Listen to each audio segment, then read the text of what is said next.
परंपरा अनुसार सभी पॉलिटिकल पार्टीज इलेक्शन से पहले अपने अपने मैनिफेस्टो जारी करती हैं, जिन्हें घोषणा पत्र या संकल्प पत्र के नाम से जाना जाता है। इसमें होता क्या है कि अगले 5 सालों में इलेक्शन जीतने के बाद हम क्या क्या काम करेंगे उसके लिए वादे किए जाते हैं। बीजेपी गवर्नमेंट ने भी कल ही अपना मैनिफेस्टो जारी किया है, अपना संकल्प पत्र जारी किया है, जिसका नाम दिया है मोदी की गारंटी। मोदी जी ने इसे जारी किया है।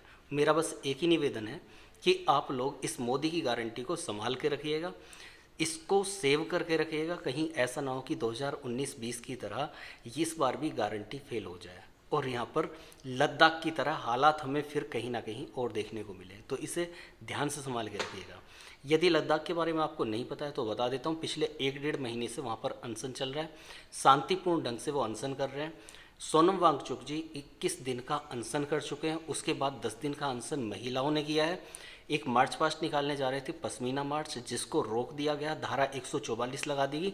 और ये सब मामला चल क्या रहा है, तो वहाँ के बचाव के लिए उन लोगों से जो वादे किए गए थे कि हम इलेक्शन जीतने के बाद आपको 6 शेड्यूल में डाल देंगे, आपके लिए अलग से यहाँ के प्रशासन का प्रावधान करेंगे, यहाँ की जनजातियों के लिए, जातियों के लिए अलग से कुछ काम करेंगे, वो कुछ भी नहीं किया गया। ऊपर से चीन ने जिस तरह से वहाँ की पश्मीना के कुछ क्षेत्र का, चरवाहों का कुछ क्षेत्र कब्जे में ले रखा है, वो लोग उसका सरकार का ध्यान उस पर देना चाह रहे हैं, लेकिन सरकार उस पर ध्यान नहीं दे रही है। ऊपर से सरकार वहाँ पर इंडस्ट्रियलाइज करने को तैयार है, जिससे उनके कल्चर को, उनके पर्यावरण को और सारी चीज़ों को, ये ऑलरेडी मैं डिटेल में समझा चुका हूँ, लिंक डिस्क्रिप्शन में मिल जाएगा, आप लोग देख लीजिएगा।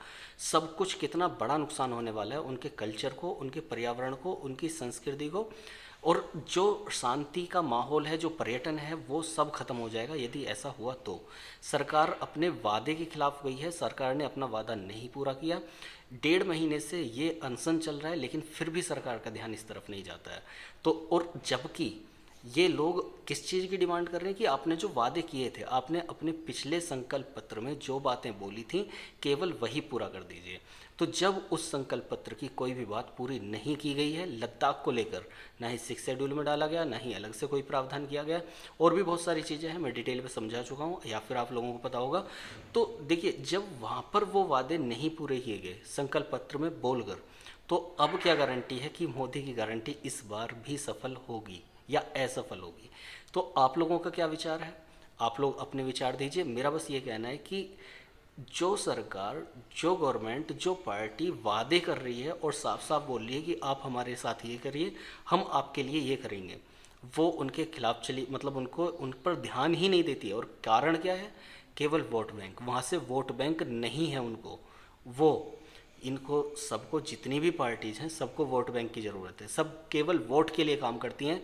बिल्कुल इसी तरह ये घोषणा पत्र, ये संकल्प पत्र, मैनिफेस्टो इसी तरह से होते हैं जैसे आप किसी दुकान पर जाते हैं और वहाँ पर आप कुछ सामान लेते हैं, सामान के साथ में आपको एक गारंटी कार्ड मिलता है, वारंटी कार्ड मिलता है, लेकिन सर्विस के टाइम पर जब आपको प्रॉब्लम होती है तो सर्विस के टाइम पर वो गारंटी वारंटी रहती हैं, लेकिन उन पर ध्यान नहीं दिया जाता है। सर्विस डिपेंड करता है कि आपका सर्विस प्रोवाइडर कैसा है। तो यदि मोदी की गारंटी में आपको सर्विस प्रोवाइडिंग दिख रही है, सर्विस दिख रही है, तो आप लोग उसको संभाल के रखिएगा, और बाद में जब आपके साथ वादा खिलाफी हो तब आप उसको दिखाइएगा। बस इतना सा ही निवेदन है। तो इस मुद्दे को ज़्यादा से ज़्यादा शेयर कीजिए दोस्तों के साथ में, सभी के साथ में, कि लद्दाख में क्या चल रहा है और क्या हो रहा है। तो ये सभी के पास पहुंचना चाहिए। मिलते हैं अगले किसी मुद्दे पर, तब तक के लिए धन्यवाद। जय हिंद।